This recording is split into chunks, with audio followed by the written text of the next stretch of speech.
I'm here with the producers of the new Turtle movie that was just announced today, Scott Mednick and Galen Walker. Guys, first off, thanks for giving me a few minutes today. Absolutely.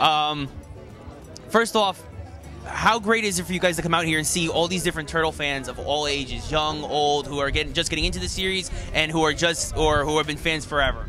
It gives us great hope. It's why we want to make this new movie, because we want to serve the old fans and bring a whole new generation to it.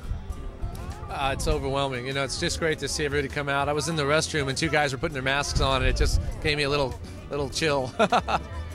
Now the fifth movie, something that's difficult with the Turtles is that you have two kinds of generations. You have ones that grew up with the comic book, and then others who came in a little later with the cartoon. So how dark or light are you thinking about making this movie in order to try and appease those fans who are more diehard with the comic book, or more possibly who got more geared with the lighter version with the cartoon?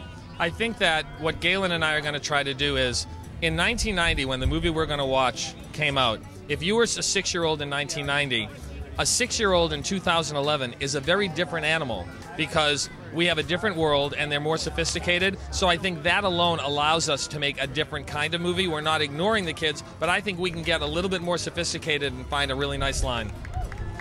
You know, the bar's been set pretty high with superhero movies lately, and I think just the pure fact that today's audience can see a today's Turtle, I think identifying with that and then keeping it within the realm of that universe is just going to be, I think it's going to be a great time. So now, of all the movies you guys could possibly produce, why Teenage Mutant Ninja Turtles, and why now? Well, first of all, my kids grew up on it, which means I grew up on it, so it's one of those passions. You know, I can only speak for myself. You know, when I look at the films that I've been involved with, you know, Batman Begins, Superman Returns, 300. You know, this is the kind of stuff I do. You won't find me at the the art house. I make movies that people love to see and buy the action figures of. So this is right up my alley. And I know Galen is I mean, he brought the idea to me. So I mean, he did the last film. So I wouldn't be here if it wasn't for him. You know, listen, I met Kevin Eastman 5 years ago. I met Peter Laird. And I just, you know, the Turtles, you think about it, they're the first action set they're the first team action heroes, you know, from way back when. I mean, they set the bar, I said that already, they kind of set it up for all the people coming after them, and I think they just make up for a perfect setup for a new action hero today. You know, it's not that different, really. One of the a couple of the characters actually that fans for a long time have been clamoring for to see on the big screen have been Bebop and Rocksteady. Is there any possible hopes of seeing Bebop and Rocksteady in this new picture? I could tell you, but I'd have to kill you. Fair enough. We'll just let that go then. Now, in terms of the plot, is this going to be advancing the story, or do you think it's going to be taking a look back at possibly a possible prequel for the series for the Turtles? I think, you know, we're not going to get into the actual specifics, but to answer that question in a general way, one of the things that Galen and I are absolutely convinced of is there's a new generation that has not yet known the story of the Turtles.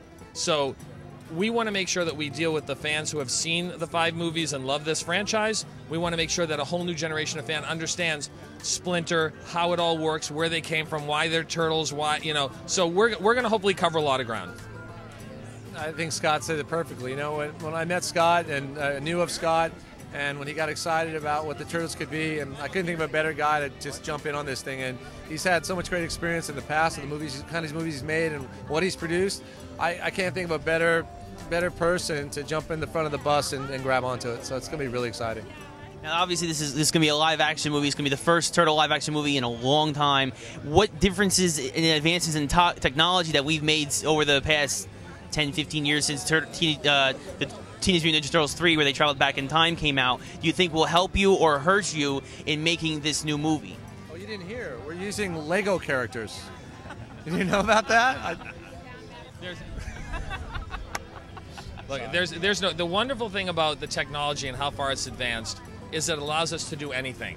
You know, I've executive produced films like, you know, 10,000 BC. We have mammoths. They don't exist. You know, I mean, we can do anything. The great news is, and we can do it seamlessly. So what we want to do is employ the technology in a way that allows for more expression, more action than we have ever done before. And it's not about the technology. It's about the Turtles and the story. We're going to let the technology serve that. Gentlemen, thank you very much for your time today. My pleasure. Thanks for taking the time with us. No, thank you. This has been a pleasure. Thank you.